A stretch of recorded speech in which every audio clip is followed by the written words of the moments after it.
Theatre రేట్లు పెంచాం. ఇది ప్రేక్షకులకు మేము ఇస్తున్న భరోసా. థియేటర్లను ఇక నుంచి మాత్రం టికెట్ రేట్లు గవర్నమెంట్ జీవో ఇచ్చినా థియేటర్ల రేట్లు పెంచాం. ఇప్పుడు తీసుకుంటామండి డిసిషన్. పాతే జరిగినాయి, ఎన్నో జరిగిపోయినాయి. ఇప్పుడు అవన్నిటికి సమాధానం చెప్పలేం కదా. ఇప్పుడు 23 థియేటర్స్ లో సినిమా అయినంటే ఫస్ట్ ఎఫెక్ట్ అయ్యేది పెద్ది.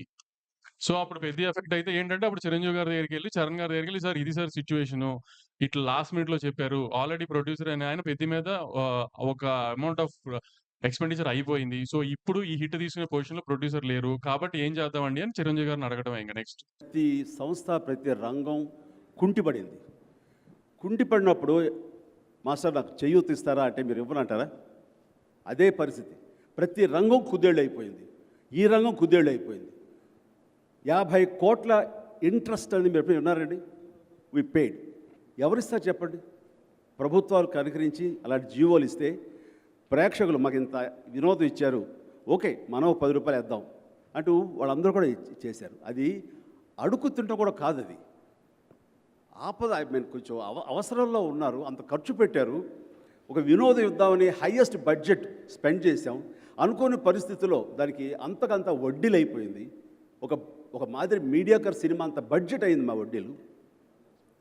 ఇదన్నీ ఎవరు ఊహించలేదు. ప్రపంచపరంగా అందరూ నష్టపోయారు. ఆ నష్టంతో మేము నష్టపోయాం. దానికి గాను ప్రభుత్వాల దగ్గర వేడుకుంటే తప్పు లేదు. ఎందుకంటే all are we are tax paying, highest tax paying 42%. అందులోంచి కొంత మాకు ఎవరిని అడగడం తప్పుని అనుకోవట్లేదు. We are justified. ఎస్. చివరికి ఒక్కసారి గమనించమని అడుగుతా ఉన్నా. చివరికి విమర్శించే వాళ్ళు చివరికి పేదవాడికి అందుబాటు రేటుకు వినోదాన్ని అందించాలని సినిమా టికెట్ల ధరలను కూడా నిర్ణయిస్తే ఆ నిర్ణయం మీద కూడా రకరకాలుగా ఈరోజు మాట్లాడుతూ ఉన్నారు. ఒకసారి ఆలోచన చేయమండి. ఇటువంటి వాళ్ళు పేదల గురించి ఆలోచన చేసే వాళ్ళేనా? ఇటువంటి వాళ్ళు పేదల గురించి పట్టించుకునే వాళ్ళేనా?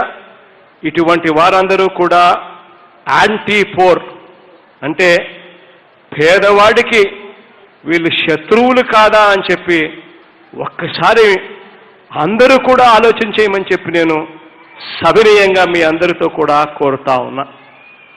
ఇటువంటి చెడిపోయి ఉన్న రాజకీయాల మధ్య ఈరోజు మన పరిపాలన కొనసాగిస్తూ ఉన్నాం.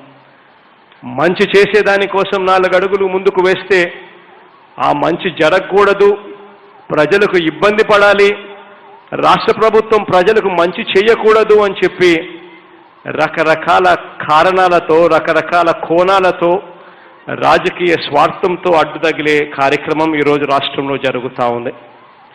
వీరందరికీ 2022లో అయినా సరే, కనీసం ఇప్పుడైనా సరే, ఈ జనవరి 1వ తారీఖు నుంచి అయినా సరే మంచి ఆలోచనలు కలగాలని, పేదలకు మంచి చేస్తుంటే అడ్డు పడరాదు అన్న జ్ఞానం వీళ్ళకు రావాలని,